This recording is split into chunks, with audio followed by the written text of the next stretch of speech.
Hazreti İsa merkezi ibodatxonadan chiqib qaytish oldida turganida shogirdlari uning diqqatini ibodatxona binolariga tortmoqchi bo'lib, uning yeniga kelishdi. Hazreti İsa ularga: "Mana bularni ko'ryapsizlar?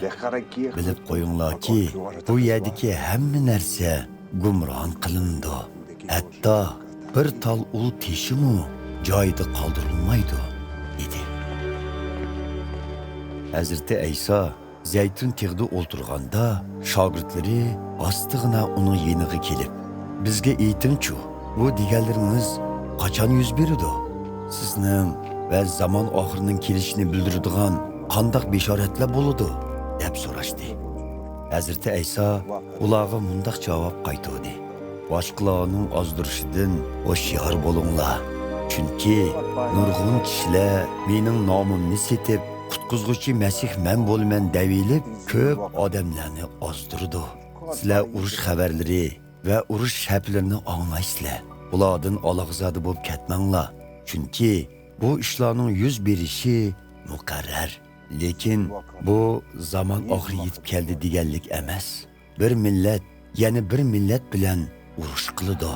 Bir davlat yana bir davlatga hujum qiladi. Nurg'un joylarda ocharchilik va yer tavlashlar yuz berdi. Mana bu ishlarning yuz berishi xuddi homildor ayolning tug'ilg'ining boshlang'iga o'xshaydi.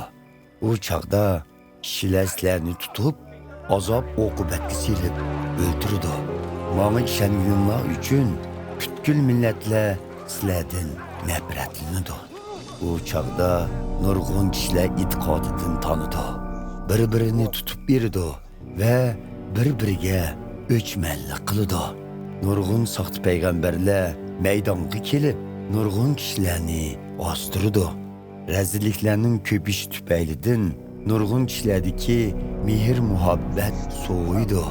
Lekin oxirgacha bardoshlik berganlar jazman qutqizildi. Xudoning podshohligi haqidagi bu xush xabarning barliq millatlarga anglitilishi uchun u butun dunyoga tarqatildi. Ondan zaman oxiri keldi. Daniel payg'ambar aytgan, irginchlik vayron qilguvchining muqaddas joyda turganini ko'rganinglarda, kitobxonlar bu so'zning ma'nosini tushunsin. Yahudiya o'lkasidagi aholilar tog'larga qochsin. O'g'zidagilar uydagi narsa keraklarini olmay qochsin. Etizlarda ishlayotganlarmi chopinini elverish uchun uyga qaytmay kechib ketsin.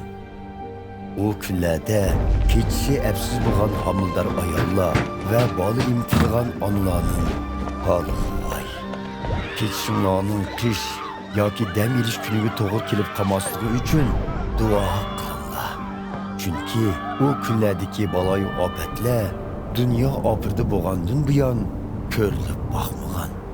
Kelgusidimi ko'rilmaydi.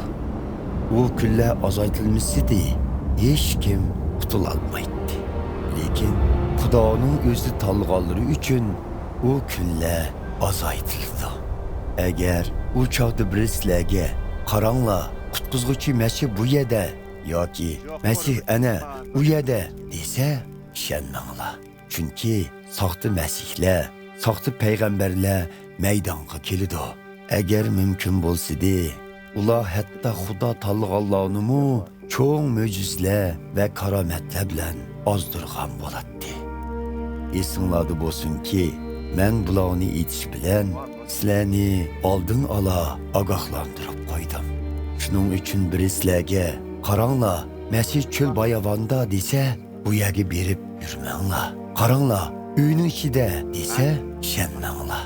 Chunki inson o'g'lining kelishi sharqdan g'arbga yolt-yo'lt qilib chaqqan chaqmoqdek bo'ladi.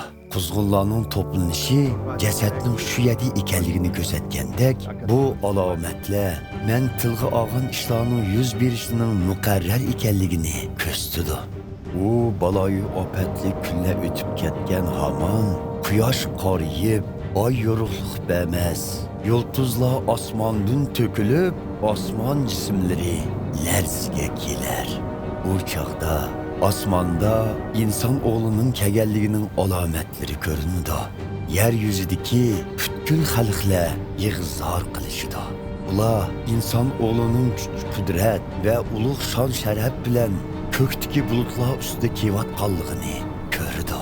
U farishtalarni jaronliq bir qanoy sadosi bilan avatib, ular orqali o'zi tanlagan kishilarni osmonning bir chetidan yana bir chetigacha dunyoning to'rt bo'limidan yig'ib bir yerga jam qildi.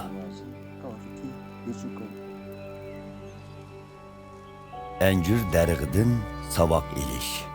Uning shoxlari ko'pirib, yangi yupurmoq chiqarganda yozning kelishiga oz qolganligini bilasizlar. Xuddi shuningdek, men boya degan alomatlarni ko'rganinglarda, Xudoning podshohligining ishq oldida, ya'ni namoyon bo'lish oldida turayotganligini bilinglar. Shuni bilib qo'yinglarki, mana bu alomatlarning hammasi amalga oshirilmay turib, bu avlod kishilar olamdan o'tmaydi. Osmon, zemin yo'qoladi, biroq mening so'zlarim yo'qolmay, mangu inovatli bo'ladi.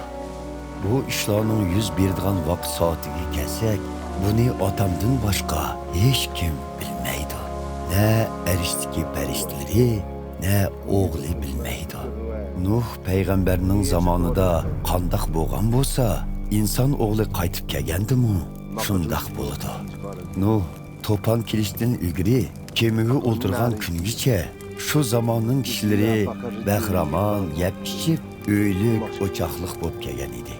Tuyuqsiz kelgan to'pon kemaga tushmaganlarning hammasini g'arq qiluvchi kishilar bu ishning o'z beshiga kelishidan xabarsiz bo'lganga o'xshash, inson o'g'lining qaytib kelishimi shundoq bo'ladi.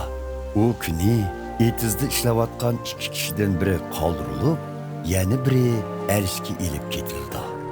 Tugman teshi bilan un tatiyotgan ikki ayolning biri qoldirilib, yana biri arshga elib ketildi. Shuning uchun hoşyar bo'linglar, chunki Rabbinglar qaytib keladigan kunni bilmaysizlar. Lekin shuni bilinglarki, agar uy egisi o'g'rining kechisi qachon keladiganligini bilsa, qarab turib, o'g'rining uyga buzib kirishiga hargiz yo'l qo'ymaydi, albatta. Shuningga o'xshash, sizlarmu har doim tayyor turinglar. Chunki inson o'g'li sizlar o'ylamagan chog'da qaytib keladi. Kim ishonchlik va ziyrak chaqar bo'lsa, xo'jayin uni boshqa chaqarlari ustidan ko'zitib, xo'jayinning oziq-tuligini ularga vaqti-vaqtida taqsim qilib berishga qo'yadi. Xo'jayin safardan qaytib kelib, chaqarining shunchalik sadoqat bilan xizmat qilayotganini ko'rsa, bu chaqarning baxti. Bilib qo'yinglarki, xo'jayin uni butun tavliqotini boshqarishga qo'yadi. Lekin agar chaqar ko'ngliga yomon g'araz pukib, xo'jayinim kechib qaytib keldi-ku deb boshqa chaqarlarga nochilik qilsa va ulpatlari bilan billa yeb-ichib mast bo'lib yursa, xo'jayin kutilmagan bir kuni, o'ylamgan bir vaqtda qaytib kelib, uni urib, chol o'lik qilib, soxtipazlar bilan o'xshash taqdirga duchor qiladi. Natijada chaqar hasratda yig'lab, tishlarini o'chirdi.